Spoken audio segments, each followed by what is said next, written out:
Senhor Jesus, na Tua presença, eu Te agradeço, Pai, porque eu sei que o Senhor fala através da minha simples vida, Pai, através dos louvores, através das pessoas que estão aqui servindo, que hoje, Espírito Santo de Deus, nós possamos ser tocados pela Tua palavra e que ela possa fazer morada no nosso coração e nos transformar. É o que eu Te peço e Te agradeço no nome de Jesus.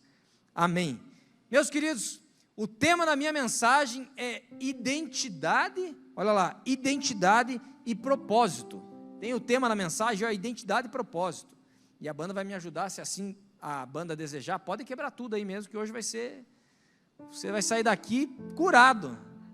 Né, Dani? Olha aí, ó, o Dani é isso daqui, ó, o cara do baixo. Identidade e propósito. Na verdade, assim, ó, eu poderia falar só sobre identidade e está tudo certo. Falar só sobre propósito e estaria tudo certo. Mas tem algo que me chamou muita atenção lendo a palavra de Deus, que se encontra em Mateus capítulo 16, tem uma frase muito bonita, que Pedro falou a Jesus. Jesus estava perguntando, eu ouço rumores aí, muitas pessoas estão falando quem eu sou, né? Pessoas, o povo está falando quem eu sou, mas eu ando com vocês e eu gostaria de saber, de fato, o que vocês pensam ao meu respeito. Porque eu já vou te falar uma coisa, queridos, às vezes nós estamos caminhando há muitos anos com Jesus, e quando nós temos a oportunidade aqui que o Jeff falou, fale alguma coisa para Jesus, nós não declaramos nada, nós não confessamos nada. E é muito importante que eu e você confessamos algo para Jesus, confessamos uma palavra de bênção, abençoar Jesus, abençoar com o seu louvor, com as suas palavras. E nesse momento que Jesus perguntou aos discípulos, o que o povo está falando que eu sou? João Batista? Outros Jeremias? E daqui a pouco falaram até mais nomes que não estão aqui descritos. Tanto que em alguns milagres de Jesus, logo que Jesus multiplicou os pães e peixes, o pessoal aí se deu o profeta. As pessoas tentavam mudar a identidade de Jesus. Ele deixa de ser profeta? Não, ele não deixa de ser profeta, ele é profeta. Ele deixa de ser rei? Não, ele é rei. Mas tem uma coisa muito interessante, que eu e você temos o privilégio, é de nos tornarmos filhos de Deus. Quem é filho de Deus aqui? Amém. E o Senhor perguntou para Pedro, então, e vocês, quem diz que eu sou? E olha o que Pedro sabiamente falou. Mateus 16:16, está lá? Senão eu vou ler aqui. Respondendo Simão Pedro disse, o Senhor é o Cristo, o Filho do Deus vivo. Meu Deus, essa foi uma das revelações mais poderosas que os discípulos podiam ter sobre a vida de Jesus. E eu gostaria que você falasse essa frase. Tu és o Cristo. Ali fala, o Senhor é o Cristo, o Filho do Deus vivo. 1, 2, 3. Uau, para ensaio deu na Nogueira. Agora a gente vai falar de novo. 1, 2, 3. Uau, eu acho que agora 98% das pessoas falaram. E eu já vou ficar aqui, porque daqui a pouco teve alguma pessoa sábia aí que não vou falar dessa vez, pastor, eu vou ficar quietinho. E não tem problema, porque naquele momento, queridos, que Pedro falou que ele era o Cristo, o Filho de Deus vivo, Jesus, ele percebeu, uau, essa tua fé aí está tremenda. E pelo fato de você ter revelado algo sobre mim, a minha identidade, o meu propósito, eu vou te revelar algo também, Pedro. E qual foi o propósito, a identidade de Pedro? Ele falou o seguinte, Jesus falou, feliz é você, Simão, filho de Jonas, porque isto não foi revelado a você por carne ou sangue, mas por meu Pai que está nos céus. E eu digo que você é Pedro, e sobre esta pedra edificarei a minha igreja, e as portas do Hades não poderão vencê-la. Eu darei a você as chaves do reino de Deus, e o que você liga na terra terá sido ligado nos céus, e o que você desliga na terra terá sido desligado nos céus. Então advertiu e aos seus discípulos que não contassem a ninguém que ele era Cristo. Meus queridos, o que você acabou de declarar, o Senhor também está declarando a vosso respeito algo, porque aqui eles não tinham nem o Espírito Santo ainda, eles tinham o próprio Deus, o próprio Jesus. Eles não tinham o Espírito Santo. O Espírito Santo foi lá em Atos, em Pentecostes, né? Mas quando ele revelou isso, olha, não foi nem carne nem sangue que te revelou isso, foi o Espírito Santo, foi o próprio Deus. E quando eu e você começamos a revelar, declarar quem Jesus é na nossa casa, na nossa vida, nós somos provados, nós somos testados. Jesus entregou ali para ele um poder. O que você ligar na terra será ligado no céu, o que você desligar na terra será desligado no céu. Eu vou te entregar algumas chaves, Pedro, as chaves das portas dos céus. Mas que chaves são essas, pastor? Quando eu e você declaramos, querido, quem é Jesus para as pessoas, você está abrindo uma porta na vida dela. Agora peça para mim, que porta, pastor? A porta da salvação, porque você está ligando algo aqui na terra e você está ligando no céu. Muitas vezes aqui eu tenho declarado e pessoas têm repetido a frase, a oração, a confissão, né? A confissão que Jesus é o seu único e suficiente Salvador, e no final eu digo, escreva meu nome no livro da vida. Eu estou ligando uma coisa aqui na terra e estou ligando no céu. Você está me entendendo, meu querido? Para Jesus, ou melhor, para aquela mulher samaritana que você conhece, Jesus, ele era a água da vida. E para mim e para você? Porque ela tinha sede. Jesus, ele era a água. Se você beber dessa fonte, você não terá mais sede. Eu estou dizendo para você, se você declarar Jesus hoje e começar a beber da fonte que é Jesus, você nunca mais terá sede. Em outro momento, Jesus também, diante do tanque de Betesda, Jesus, aquele paralítico diante do tanque de Betesda, Jesus era um libertador, era liberdade para aquele cara, porque há muitos anos ele estava ali preso numa deficiência. Talvez a tua deficiência, meu querido, é um pecado escondido, é algo que você está há muitos anos escondendo, muitos anos é uma vergonha para você.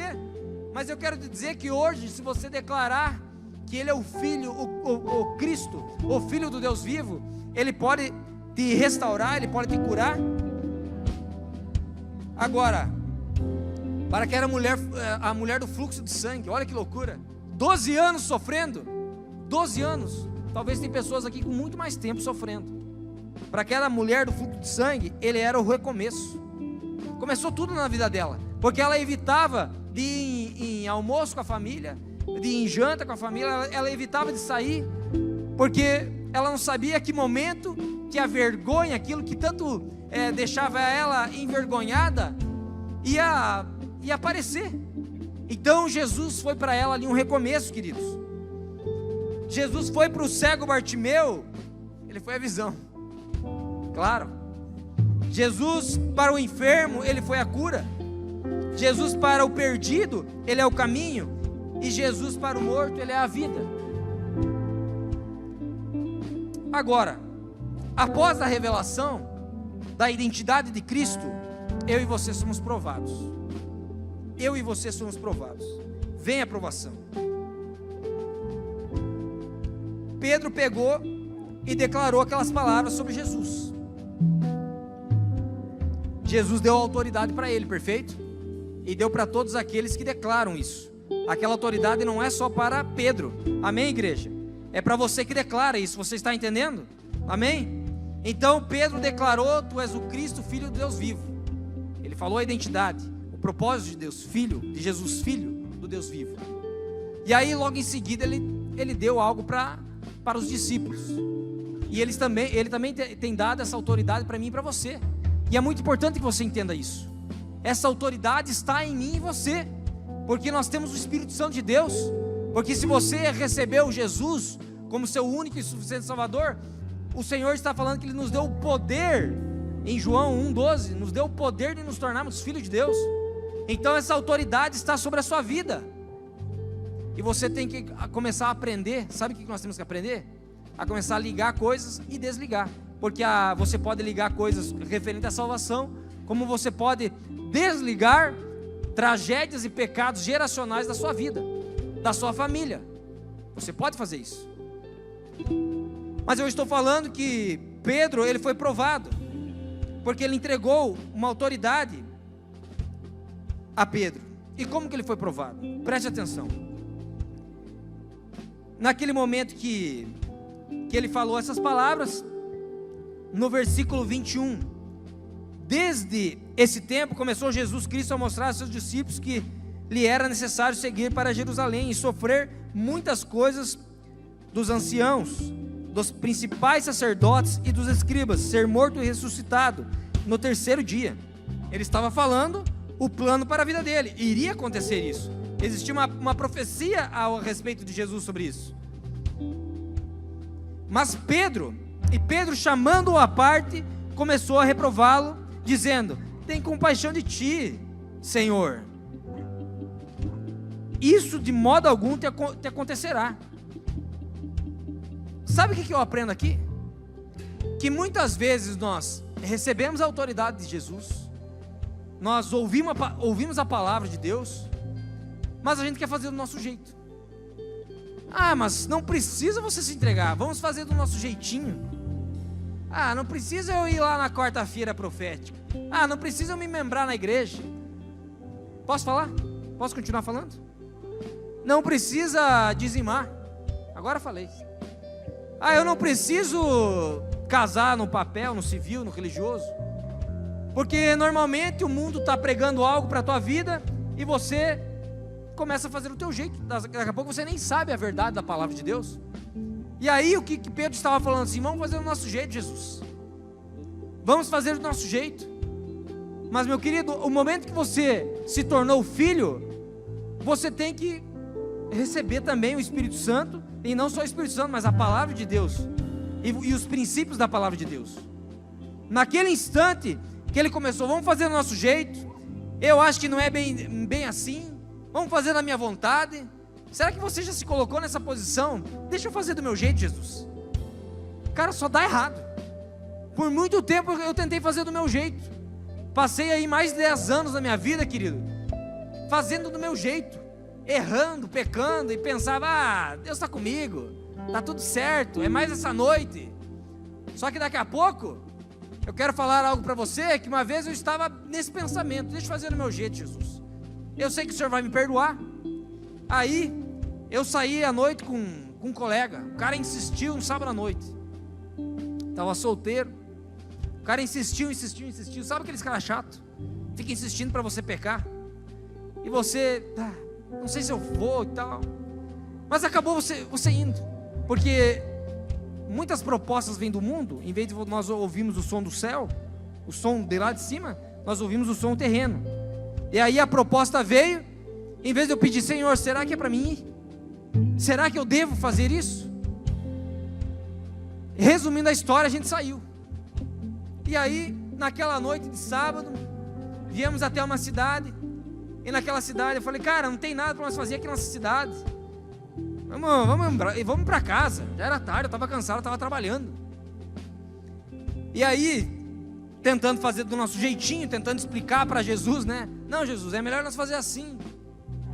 Que frustrante é a nossa vida, tentando explicar para Jesus o que ele deve fazer. Jesus é soberano, queridos. Naquele momento, nós avançamos um pouco mais, viemos para uma outra cidade. Para finalizar a conta, para eu não me prolongar aqui, eu acabei voltando de madrugada de um lugar que nós estávamos aí. Eu e essa benção aí, né? Os relacionamentos aí que você tem, daqui a pouco você tem que romper. Falei semana passada aí: rompa com os relacionamentos que te oferecem migalhas. Rompa. Naquela noite, umas 4, 5 horas da manhã, voltamos para casa. A primeira coisa que ele fez, chegando no trevo de uma cidade aí, ele foi dormir no carro. E eu com sono, falei: meu Deus, agora tem que ir para casa, né? E ainda tem mais esse ser aqui, né? Para não falar, esse estrume aqui do meu lado, né? Para não falar besteira, né? Você está aqui, crente, amém? Tá bom. Aí, meu querido, eu não avancei, eu acho que eu não fiz 10 quilômetros. Eu lembro que eu coloquei uma música a tocar porque eu estava com sono. E aí eu não lembro de mais nada. Só lembro um momento que uma pedra muito grande assim, o farol do carro, né, focou naquela pedra. E eu bati o carro com muita força naquilo. Eu sei que o carro capotou. E aí eu orei nada, né? Tava pecando. Eu levantei assim, eu olhei para mim e falei, será que eu estou bem, né, cara? Eu levei uma pancada forte, porque o carro capota, você bate assim com o rosto, com a cabeça, assim com o corpo, né, no banco.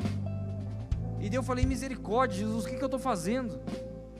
Eu lembro, queridos, que aqui no meu braço tinha 3 ou 4 marquinhas do vidro que pipocou aqui no meu braço. A única coisa que cortou em mim, eu olhei para ele, também não tinha acontecido nada. Mas se você olhasse para o carro, queridos, você ia dizer, não, estão morto, que imprudência, olha que imprudência, tentando fazer do meu jeito. Eu não sei se você está acostumado a fazer do teu jeito. A palavra de Deus nos diz para nós entregarmos o nosso caminho ao Senhor, confiarmos nele e tudo ele fará. Hoje você tem a oportunidade de não só confessar com a boca, mas com as tuas atitudes, de deixar do jeito de Jesus. É muito mais melhor você deixar do jeito de Jesus. Amém, queridos? E eu falei que ele é aprovado. Ele quis fazer do jeito dele, no 23, mas Jesus voltando-se, disse a Pedro, arreda Satanás, tu és para mim pedra de tropeço, porque não cogitas as coisas de Deus, e sim dos homens. O cara tentou fazer do jeito dele, e em um momento Jesus estava dando autoridade, para mim e para você, eu e você. Em outro momento que ele se sentiu, agora eu tenho autoridade para ligar, desligar, para dar palpite para Deus, né? Ah, Deus, eu acho que não é bem desse jeito que está escrito aqui na Bíblia, eu acho que a Bíblia tem que ser atualizada. Meu irmão, renova tua mente aí para tu não ficar quando tiver o arrebatamento, que vai ficar.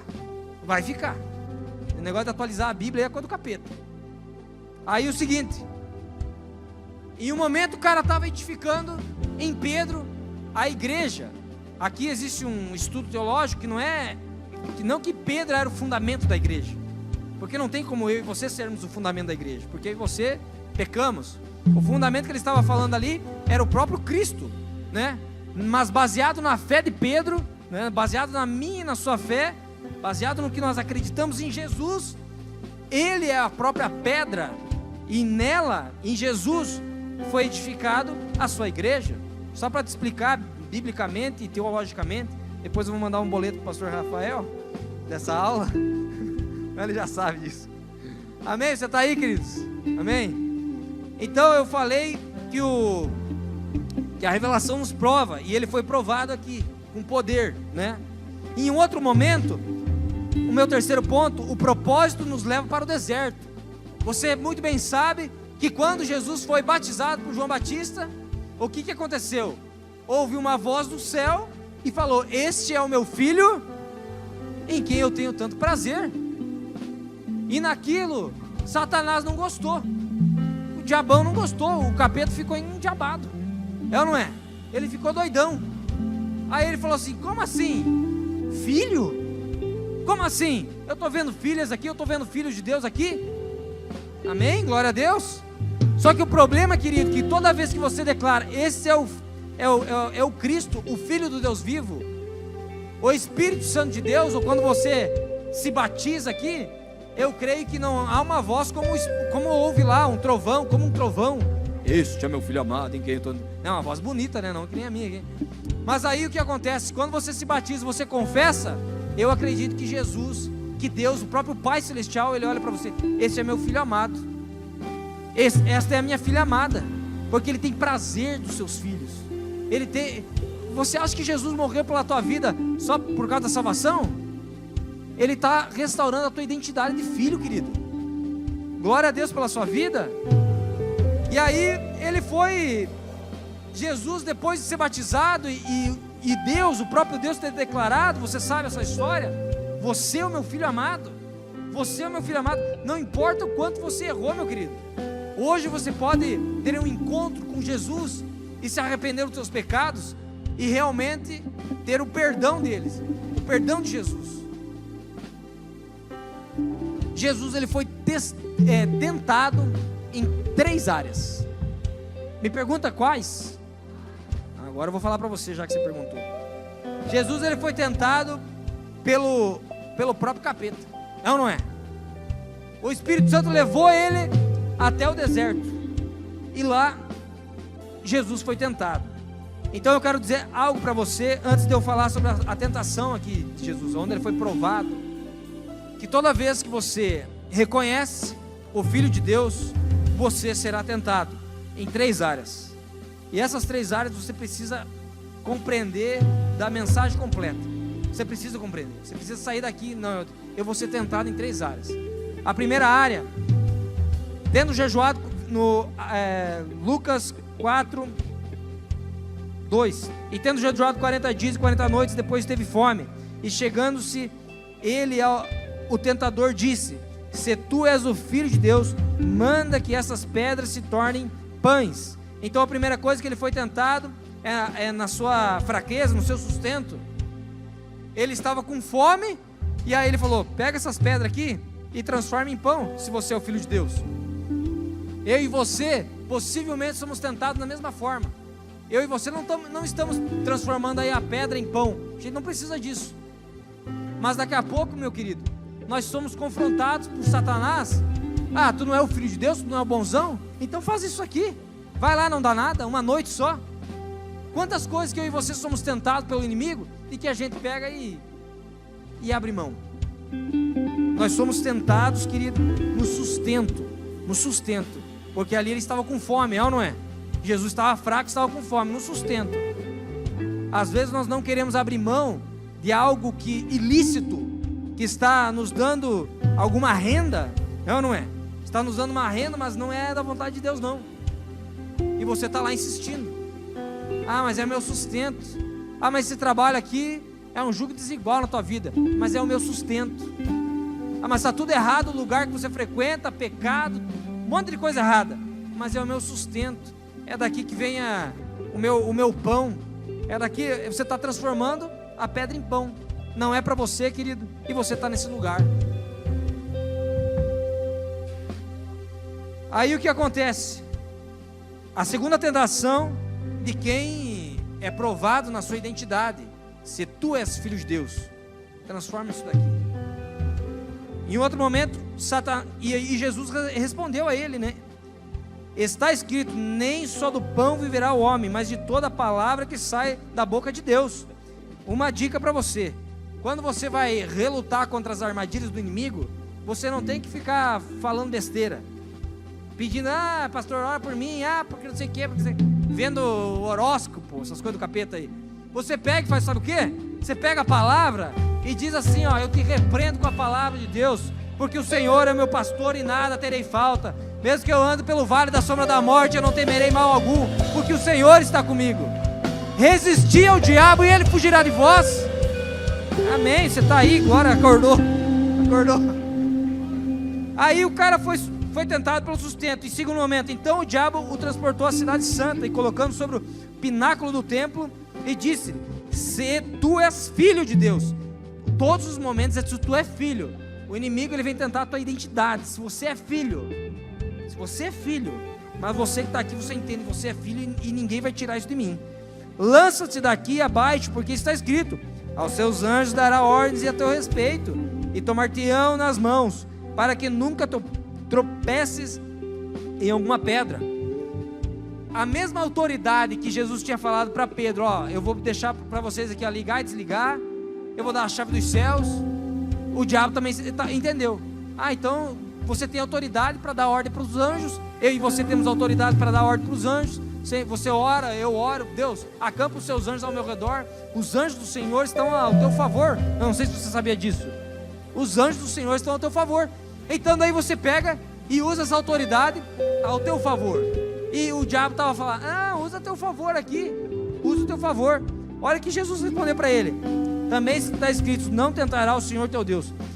Sabe, queridos, eu vi algumas coisas já na internet, dos caras que, eu tenho a palavra de Deus aqui, e o cara vai mexer na cobra, e aí a cobra pica o cara morre.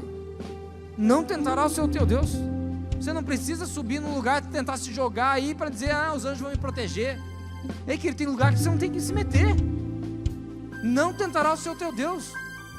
Eu sei que Deus está comigo, eu vou lá, porque não tem comigo, não é, comigo é assim mesmo. Ei, querido, tem lugares que Jesus não vai entrar com você. Tem lugares que você tem que pedir, Senhor Jesus, se for da tua vontade, eu vou. Senhor Jesus, primeiro o Senhor chega lá, depois eu chego. A proteção do Senhor tem que estar na tua vida. Você está entendendo? Amém? E a terceira, que eu acho a mais poderosa,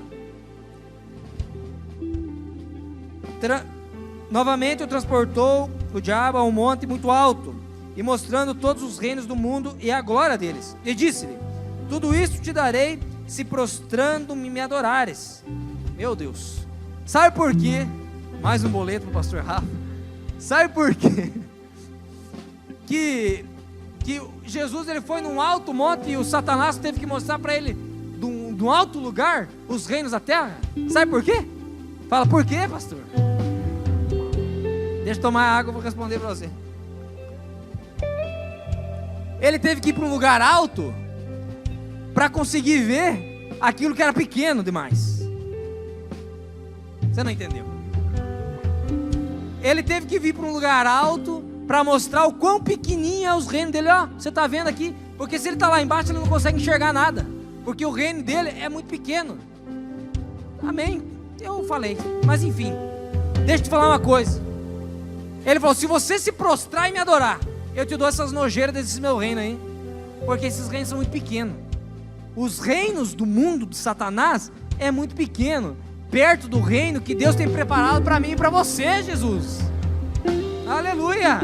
O reino dos céus. Então ele teve que vem aqui em cima, deixa eu te mostrar. Isso aí para mim é lixo. Eu tenho preparado uma morada, e eu vou preparar uma morada para os meus filhos, e não vai ter outra coisa igual. A Nova Jerusalém, e ele irá descer com a Nova Jerusalém, e nós iremos ceiar com ele, vai ser uma festa. Inclusive Jesus, ele não vem em cima de um cavalo branco, está escrito em Apocalipse, ele virá em cima de um cavalo branco, e na sua coxa esquerda está escrito Rei dos Reis, Senhor dos Senhores. Eu creio, meu querido, que vai ter como é que é, os cavalos lá, como é que é, o alazão. O nome do cavalo é um alazão, o nome do cavalo. Eu dei o nome do cavalo. Eu acho que vai ter cavalo para nós andar lá no céu. Amém? Vai ser uma linda festa. Olha aí, ó. Aleluia. Mas olha só, ele pediu assim, se você, fica comigo aqui, querido, se você se prostrar e me adorar, e aqui vai uma dica valiosa. Um cristão de joelhos vale mais que todos os reinos da terra. Não, você não entendeu. Um cristão de joelhos vale mais que todos os reinos da terra. Ele estava falando, somente se você se prostrar e me adorar, eu vou te dar tudo. Quando você se prostra na tua casa, quando você adora Jesus, quando você se ajoelha aqui, você está falando assim, Jesus, o Senhor é meu único e suficiente Salvador. Jesus, eu me rendo ao teu reino. Jesus, eu me rendo à tua majestade, à tua soberania, e eu não irei me render às vontades e aos reinos de Satanás. Meu Deus! Então Jesus só rebateu com a palavra. Eu quero te dar uma dica, quando você for orar na tua casa, você lembra dessa frase. Você se ajoelha, você fica diante de Deus e você fala para o capeta, só quero te falar que os reinos do meu Senhor é muito maior que os teus. São muito maior que os teus, e eu me rendo a Ele, de joelhos. Tem uma frase do pastor Márcio Valadão bem assim, meu querido: de joelhos ninguém tropeça. Está entendendo? A palavra de Deus diz, aquele que acha que está de pé, cuidado para que não caia. Eu prefiro andar de joelhos, que de joelho eu não vou tropeçar. Eu não vou tropeçar. E por fim, eu já estou finalizando a minha mensagem. O quarto ponto é a nossa identidade e propósito está em adorar a Cristo. Você muito bem sabe a história de Marta e Maria. Elas receberam Jesus, e Marta, ela ficou cuidando da casa, né? cuidando da casa, enquanto Jesus estava ali e Maria aos seus pés, ouvindo o que o mestre tinha para lhe dizer, ensinando as coisas do alto, as coisas eternas. Mas Marta estava: Senhor, o Senhor não está vendo aqui que eu estou limpando as coisas, que eu estou organizando a casa? E Jesus: minha querida, essas coisas que você está fazendo são importantes, está tudo bem, não estou dizendo para você deixar a casa bagunçada. Olha para mim, queridos, não estou dizendo isso. Eu estou dizendo aqui que o significado dessa mensagem é que Marta estava preocupada com as coisas da terra, as coisas do horizontal aqui, não das coisas verticais, das coisas horizontais, as coisas temporais. Mas Jesus mostrou para Maria e para Marta que Maria estava preocupada com o reino de Deus e a sua justiça. Ela estava preocupada em ouvir a palavra de Deus. Você que está aqui hoje, meu querido, você está preocupado possivelmente com o reino de Deus, porque senão você não estaria aqui numa quarta-feira à noite. E qual que é a minha identidade? Qual que é o meu propósito? É adorar a Deus. Marta, Marta, estás ansiosa e afadigada com muitas coisas, mas uma só é necessária. E Maria escolheu a boa parte, a qual não lhe será tirada: a adoração. A minha função e a sua, meu querido, é adorar. A samaritana também estava preocupada: adoro em Samaria ou em Jerusalém? O Senhor falou: haverá um momento, haverá um tempo que os verdadeiros adoradores adorarão o Pai em espírito e em verdade. Então o meu papel e o seu é adorarmos, para que a nossa identidade de filho seja estampada. O meu propósito, o seu, é adorarmos, porque as coisas do Senhor, as bênçãos do Senhor, elas virão atrás de nós, se você adorar. Você acha que teria sentido Satanás ter oferecido para Jesus os reinos da terra, se simplesmente ele adorasse? Enquanto você adora, meu querido, lá nos teus negócios, na tua família, as coisas que estão relacionadas à tua casa, o Senhor está cuidando. Quando você adora, você fecha os teus olhos e diz: Jesus, eu estou aqui, e eu quero te adorar em espírito e em verdade. As coisas da tua família, as coisas da tua casa, do teu trabalho, as bênçãos do Senhor começam a encontrar elas. Eu estou falando a palavra. As coisas começam a funcionar e você: mas eu só estou aqui adorando. Porque o reino de Deus e a sua justiça é isso, é você adorar a Jesus. Você adorar, a adoração, meu querido. O mundo inteiro aí está adorando alguma coisa. Adorando. A adoração é uma coisa muito importante. Muito importante. Então a minha identidade e a sua de filhos, e o nosso propósito é adorarmos a Deus. Jesus, a maior parte do tempo que ele passou aqui na terra, ele passou orando ao Pai, adorando ao Pai, sem cessar. Não, sem cessar o que significa? Eu estou aqui no culto, eu estou pedindo para Deus, estou falando que Jesus, tu é lindo, tu é maravilhoso. Eu estou dirigindo, indo para o meu trabalho: Jesus, tu é lindo, tu és maravilhoso. Tu adora. Você senta para almoçar com a sua família e você adora Jesus pelo alimento que você tem. Esse é o papel. Só que o inimigo, o mundo aí está tentando inverter essa ordem na minha vida e na sua vida. O meu papel é adorar a Jesus. Você está comigo? Então vocês fiquem de pé, meus queridos, fiquem em pé.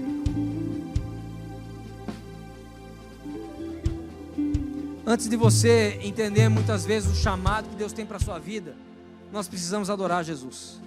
Aquela frase de Pedro, a pergunta de Jesus a Pedro, aquela frase foi primordial para que Pedro também fosse fundamental. Fundamental é algo essencial, é fundamental para a construção e o início da igreja. Quando ele recebeu o Espírito Santo, Pedro, ele pregou. Teve um momento que 3.000 almas se converteram, outro momento 5.000 almas. Teve um outro momento que Pedro com a sua sombra curou, porque ele estava adorando. Mas também teve aquele momento que Pedro errou, que ele também negou Jesus. Mas Jesus é o Jesus misericordioso e bondoso, que ele está aqui hoje, querido. Por mais que você tenha errado, Jesus, ele está te chamando, meu querido. Deus está falando para você: você é meu filho amado, em quem eu tenho prazer. Eu quero convidar você para você ceiar hoje.